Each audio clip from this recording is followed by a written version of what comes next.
chamar a vinheta espetacular? Sim, pode rodar, por favor. Meu Deus. No programa de hoje, um dos maiores cérebros quando o assunto é ortodontia. Fuzil Boquinha de Chibiu. Já passou pelas maiores e melhores universidades do mundo e hoje está simplesmente como professor e diretor de medicina dental de Harvard. Procurar estar confortável fora da zona de conforto, né? Sempre aprendendo. Dr. André Weichheimer. Fala, doutor, diretamente de Harvard. É isso, meu querido doutor? Isso aí. Exatamente, tudo bem, Emílio? Prazer participar do programa, falando aqui de Boston, Massachusetts, Harvard University. Prazer participar aí com vocês. Boa, é André Weichheimer, é isso, né? É, André Weichheimer. Weichheimer. Porra, difícil, hein? Exatamente. Na Alemanha, eles diriam Weissama. Mas aqui é Weichheimer. Que na Alemanha o W é V, né? Exatamente. Na Alemanha eles mudam o W como V. E aqui aqui a gente nunca sabe para onde vai. Isso. Não é isso? Quem vai fazer a primeira pergunta para o nosso querido mestre e professor diretamente de Harvard? Fazer. Samidana não está aqui? Não, fez Harvard. Deus, o habilitado fez. Fez pelo correio. Não, eu queria perguntar pro doutor que essa questão, né? Estou brincando aqui com o Sami, mas o Sami é lógico que fez Harvard. Como que foi esse caminho todo até chegar em Harvard? Porque eu li aqui muita coisa sobre a sua carreira, sobre sua trajetória, é algo bem extenso aí. Obrigado pela pergunta. Existem algumas publicações e cada um conta um pouquinho, a história um pouquinho diferente, né? Mas eu diria que é uma longa história, uma história de quase 20 anos, uma formação ortodôntica, então eu sou dentista, ortodontista, e eu diria que de uma maneira geral, começando dando a ideia, é a dedicação, né? É o estudo e se cercando de pessoas que possam contribuir com a tua formação, com a tua evolução. Mas tudo começou, na verdade, na Universidade Federal de Santa Catarina, onde fiz a graduação lá.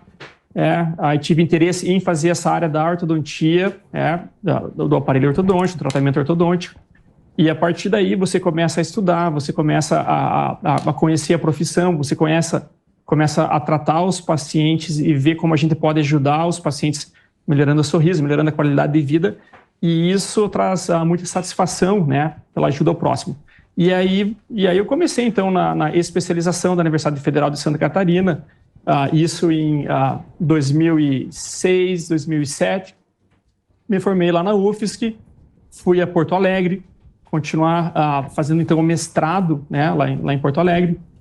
E terminando o mestrado, que foi, na verdade, praticamente uma outra residência em ortodontia, doutorado, também na PUC do Rio Grande do Sul. E aí, então, na época, eu tive a oportunidade de vir para os Estados Unidos, né? Então, me mudei, vim para cá, fiz parte da pesquisa do doutorado na USC, que é a Universidade do Sul da Califórnia. E, na época, nós começamos a trabalhar com inovação e tecnologia, né? Então, fizemos algumas publicações, começamos o desenvolvimento de um novo tipo de aparelho que vai atrás dos dentes. Depois a gente pode conversar com isso, com o Emílio e tal. E feito isso, voltei para o Brasil, terminei o doutorado. E em 2017, quando surgiu a oportunidade, então, de voltar para os Estados Unidos, de ser professor lá na USC e de ajudar a desenvolver esse novo aparelho nessa empresa de tecnologia em Irvine, Califórnia, né? Que é um hub, é um centro de inovação que a gente tem lá no sul da Califórnia. E aí, continuando, eu acabei fazendo a residência novamente aqui, né? Então, mesmo depois de todos esses anos, a gente decidiu morar nos Estados Unidos, então tive que recomeçar esse processo e fazer uma residência novamente. Então, respondendo a tua pergunta, né, como eu vim para Harvard. Então, eu diria que a experiência como professor clínico, trazendo inovação dentro da área. Harvard é uma universidade que ela busca inovação, né? Então, Harvard tem mais de 150, 160 prêmios Nobel. Acho que atualmente nós temos aqui 50 professores que já ganharam o prêmio Nobel. Então, Harvard está buscando professores, pesquisadores, pessoas que ajudem a elevar o nível da educação, o nível da pesquisa, né, com impacto mundial. Então, eu acho que essa soma dessa experiência, dessa trajetória foi o que me levou a receber esse convite para vir aqui para Harvard, de uma forma mais sucinta. Ô, doutor, é um prazer falar com o senhor. Só um minutinho, você vai fazer eu tenho que só fazer um break para a rede de rádio. A gente continua com o doutor André aqui, conversando com a gente. Já a gente volta para você do rádio. Pode ir, Reginaldo. Pergunta do nosso doutor querido Boquinha de Chibiu. Tô quase também nessa... Ô, doutor, a gente vê o Dr. Ray e tal, a gente aprendeu muito um brasileiro Dr. que deu certo aí. Falando com o cara de Harvard, Dr. Ray, velho. Mas quer dizer, tem muitos brasileiros... Melhor ficar na rua. Tem muitos brasileiros que são muito famosos Dr. Ray. lá fora e que a gente não tem noção, como é o caso do senhor. Óbvio que o senhor tá numa rua, tá. Mas a pergunta que eu foi o seguinte, nesse ramo da ortodontia, o Brasil tá muito atrás, tá emparelhado. Como que é esse lance de tecnologia? Se espalha por igual no mundo ou os Estados Unidos ainda está muito acima do nosso país? Desculpa, viu, doutor? Não, mas não foi comparar o senhor com o Dr. Ray. Foi. Ótima pergunta. Tá? Viu? Ótima pergunta, é nóis. Ótima pergunta, Fuzil, tá? Então, quando eu vim para cá, eu nunca tive intenção nenhuma de ser famoso e nem tenho intenção nenhuma de ser famoso. Então, eu vim para cá para fazer ciência, né? Então, morava em Los Angeles, morava em Newport Beach, mas o meu foco era educação e ciência. Nunca tive o objetivo de ser famoso que nem o Dr. Ray, né? Mas, Fuzil, a tua pergunta, então, a ortodontia brasileira, ela é uma das melhores do mundo, tá? Então, acredito que 20% dos ortodontistas do mundo, eles vêm do Brasil. Então, tem cursos de excelência no Brasil, como nos Estados Unidos, que são 2-3 anos integral. E, infelizmente, tem cursos que o dentista vai fazer uma vez por mês lá e sai com certificado, tá? Mas, de maneira geral, a ortodontia brasileira, ela é muito boa. E o Brasil é muito bem representado pelo mundo através da ortodontia brasileira. Excelentes universidades, excelentes professores, né? Então, o fato de eu ter feito a minha formação básica no Brasil certamente ajudou. Então, essa formação básica, sólida que a gente tem no Brasil, ela faz a diferença aqui. A diferença nos Estados Unidos aqui, Fuzil, é a quantidade de recursos e as inovações tecnológicas, né? Então, por exemplo, quando eu trabalhava na PUC, a gente trabalhava com os engenheiros tentando fazer um scanner 3D, até o Guilherme Berner, meu amigo, a gente trabalhava num projeto de fazer um scanner, mas é difícil ter investimentos privados, né? Então, aqui nos Estados Unidos, quando você tem uma ideia inovadora, a gente tem investimentos do Silicon Valley, a gente tem investimentos que ajudam a transformar essa ideia num produto, numa indústria para beneficiar a população. Então, essa é a diferença. No Brasil é uma excelente formação ortodôntica, mas aqui os recursos e a possibilidade de inovação e a tecnologia disponível é uma coisa que é difícil de encontrar em outro lugar do mundo, né? Ô, doutor, agora a pergunta é aqui, ó, temos aqui nosso Boquinha de Chibiu, né? Tem jeito. Dá um sorrisinho pro doutor aí. Levanta. Dá um close lá, ó. Põe aqui isso, olha aqui que bonitinho. Boquinha nós vamos resolver. Nós vamos resolver. A pergunta é, depois de velho, tem como resolver com um aparelho ou fica igual um vovô menino? É isso aí. Aqueles velhos de aparelho. Você acha que dá jeito aí? Abre a boca aí. Não. Chega mais próximo aqui. Deixa eu colocar uma lupa aqui, ó. Deixa eu dar uma olhadinha. Olha lá, ó. Aí, ó, vamos ver aqui, ó. Abre os dentes, pô. Tu é muito feio, assusta as crianças. É melhor deixar. Parece aquele que acharam no México lá. O ET do México. O ET do México, doutor.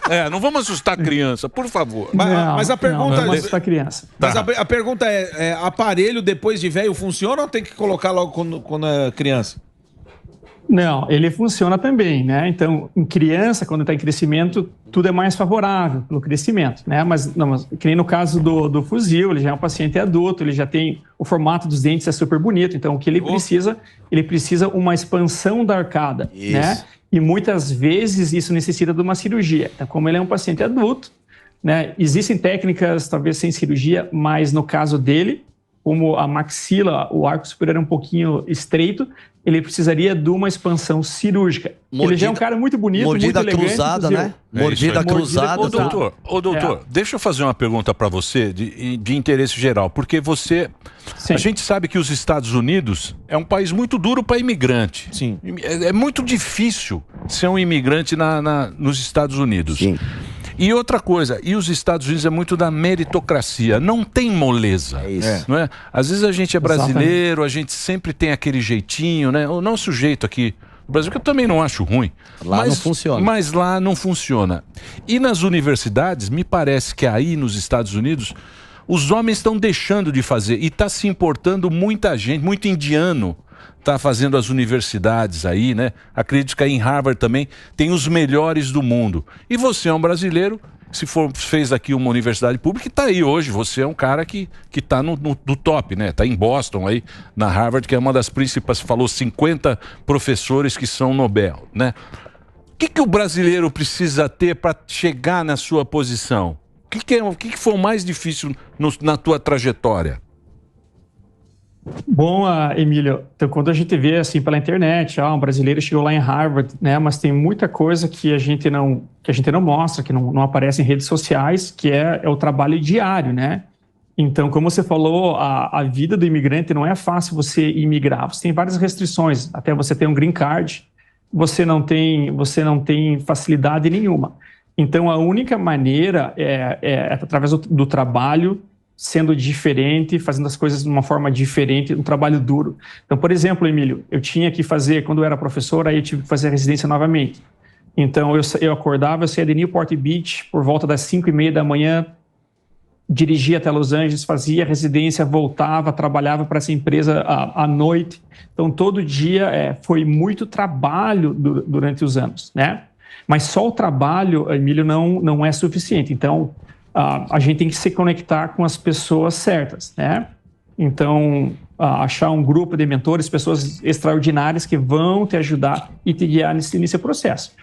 E é muito concorrido, você mesmo falou, né? Os indianos, eles são uma comunidade muito forte, eles se ajudam muito, né?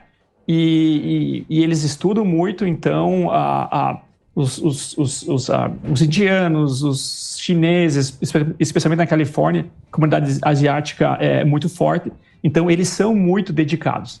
Então, para o brasileiro a fazer esse caminho, né, tem que dominar a língua, tem que estar acostumado a viver fora da zona de conforto, focar os seus objetivos, né? Então, a gente sabe, os recursos são mais limitados, então a gente tem que investir o que tem e, às vezes, o que não tem na educação ou nesse caminho, né? E aí as coisas vão acontecendo, né? Então, eu nunca tive o plano de vir exatamente para Harvard, né? Então, eu queria estudar, melhorar cada dia mais, tentar fazer o melhor para os pacientes, buscar excelência dentro da especialidade e aconteceu de eu receber o convite. Né? Pago aí, né, doutora? Harvard, eu acredito que deva ser, não sei, é a noção que passa pra gente uma fortuna.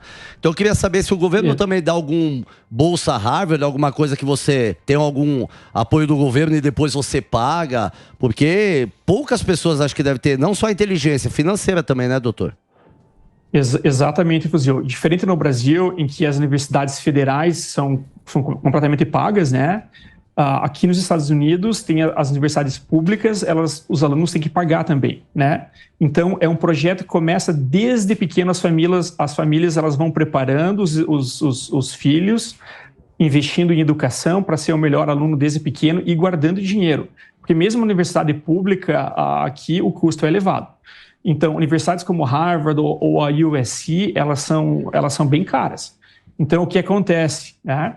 Então, você precisa pegar um financiamento público ou privado, e geralmente elas são bem caras, e os estudantes eles se formam e ficam 10, 20 anos pagando esses financiamentos. Então, o custo da formação aqui nos Estados Unidos ele é bem diferente do Brasil, ele é bem mais elevado, né?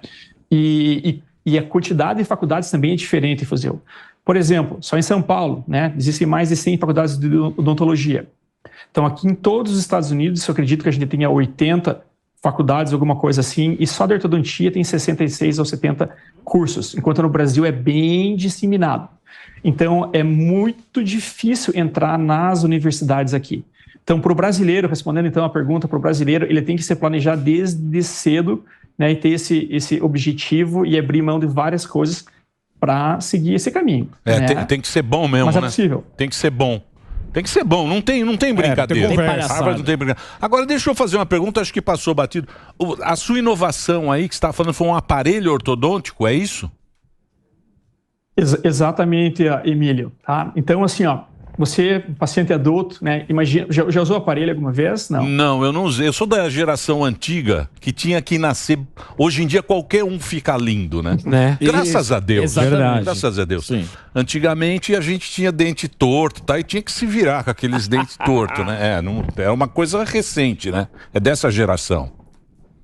Entendi. Então, pensa o seguinte, você como um paciente adulto, você usaria aparelho? Você gostaria de alguma coisa mais estética? Como é que seria um aparelho para você hoje? Para mim? Sim. Eu não sei. Não sei. Tivesse que utilizar um aparelho. Eu acho que teria que ser algo que ninguém percebesse, Discreto, né? Uma coisa mais discreta, porque é uma coisa meio infantil. Fica vovô menino, né? Que incomoda também. Que não atrapalha na dicção. Cabeça, né? Exatamente. Tu tá tomando café e tá tomando alguma coisa e agora não. Isso, tô tomando um cafezinho aqui, ó. Tem café e vodka, hoje é café. Café com vodka. Café com vodka, aqui a gente tá tomando água. Mas então, Emílio, pensa o seguinte, né? Então, durante anos você viveu essa parte, né? Então, o aparelho ortodôntico que a gente conhece, o aparelho por fora dos dentes, o aparelho tradicional, ele foi criado na Califórnia há quase 100 anos por um professor chamado Engel, em Pasadena, perto de onde eu estudei lá.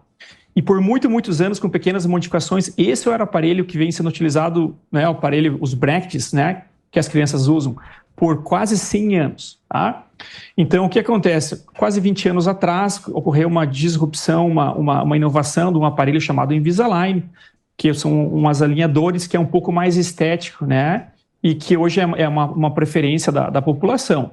Então, a população, como você mesmo mencionou, prefere aparelhos mais estéticos. E esses aparelhos mais estéticos, alinhadores, são bem populares no Brasil e no mundo inteiro, tá? Só que o que acontece? Você tem que tirar esse alinhador, você tem que tirar esse aparelho. Então, se você não utilizar ele 22 horas, ele não funciona, tá? Então, o que acontece? A Califórnia é um lugar bem interessante, bem peculiar, porque tem muita inovação. Então, onde a gente morava na Califórnia, a gente conseguia assistir o SpaceX lançando foguetes. Você, na universidade, você via o robozinho trazendo comida, né, fazendo delivery. Então, tem muita tecnologia e inovação. Então, a nossa equipe lá, de pesquisadores da USC, a gente pensava, poxa, a gente tem toda essa tecnologia. Aqui a gente dirige o Tesla. O Tesla ele tem o piloto automático, ele dirige, ele freia, ele faz a curva. E na ortodontia, aí a gente ainda utiliza, né, os aparelhos tradicionais. A gente não tem uma grande inovação, né? Então, há quase 10 anos atrás, a gente começou a transformar a pesquisa em algo que pudesse ser utilizado para benefício da população. Então, a gente fez um protótipo de um novo aparelho que fosse atrás dos dentes, né, uma tecnologia robótica. A gente teve investimentos do Silicon Valley, eles acreditaram na ideia, né, investiram. Nós criamos uma startup incubada em Irvine, Califórnia, para criar um aparelho ortodôntico chamado Embrace, que é um aparelho feito por computador, por robôs, que vai atrás dos dentes. E qual que é a diferença disso? É que ele movimenta os dentes de uma forma automática, né? Então, se você lembra quando você talvez usou o aparelho, anos atrás, que você tinha que todo mês fazer o ajuste. Né? Apertar lá. Sim. Isso, apertar. Exatamente. O ortodontista colocava o elástico, colocava a molinha lá, enfim. Então, com essa tecnologia, esse aparelho ele funciona de forma automatizada. Ele vai abrir espaço, ele vai fechar o espaço entre os dentes. Então, e isso é o que os pacientes, principalmente na Califórnia, eles querem. Porque na Califórnia a gente dirige muito, né? Tudo é 1 hora dirigindo. Então, essas tecnologias são feitas para trazerem conveniência para a vida das pessoas. Que nem vocês em São Paulo, né? Então, tudo leva tempo, dirige aqui, dirige lá. Então, se a gente conseguir tornar os procedimentos mais eficientes e convenientes para a população, né? E mais estético. Então, essa foi a ideia desse novo aparelho, que, na minha opinião, é uma das grandes invenções das últimas décadas Isso aí é uma grande revolução, né? Uma grande.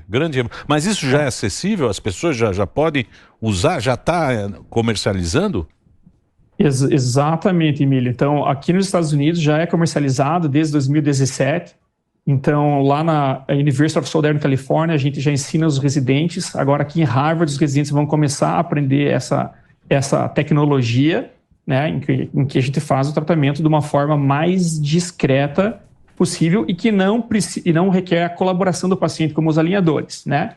Então, daqui dos Estados Unidos vai começar a ir para a Europa e, se Deus quiser, a gente vai trazer essa tecnologia para o Brasil para beneficiar a nossa população brasileira também. Pô, muito bacana, doutor André. Pô, muito bacana. Muito bom. Muito interessante. Pô, vamos esperar que você venha aqui pessoalmente e traga essa tecnologia. É nós, Tiradentes.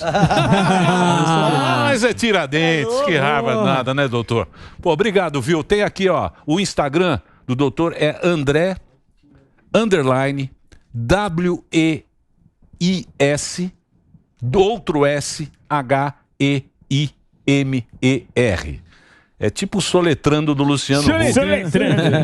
Não é? É André, você pode falar o seu nome porque é complicado. É André? Não, tranquilo. É André Weisheimer. Weisheimer. Com W, Weisheimer. Conversamos aí diretamente de Boston com o doutor André. Pô, doutor, obrigado aí. Mais um motivo de orgulho para nós brasileiros ter um brasileiro lá num cargo tão importante e levando essa tecnologia. Obrigado aí pela conversa. Eu que agradeço, Emílio. Obrigado, papo. Um abraço a todos aí no Brasil. E desculpe as perguntas bestas, mas aqui é... O nível é quinta série. Comparou o doutor... Emílio, pode falar. Da Chuleta, palmas para meus amigos de infância e pro pessoal do Dream Team Orthodontics, meus amigos pessoais. Grande abraço para vocês. Pode repetir que deu um pequeno problema no áudio. Isso, só esqueci de mandar um abraço. Eu tenho meus amigos de infância na cidade de Palmas, Paraná, é o Clube da Chuleta. É que nem o pessoal do Pânico, pessoal super divertido, Clube da Chuleta. Grande abraço para vocês. E pro pessoal do Dream Team Orthodontics, meus amigos aí do WhatsApp, ortodontistas do Brasil. É isso aí. Um abraço, então. Abraço. Grande abraço, trazendo novidades para vocês. Tá vendo só? Sensacional.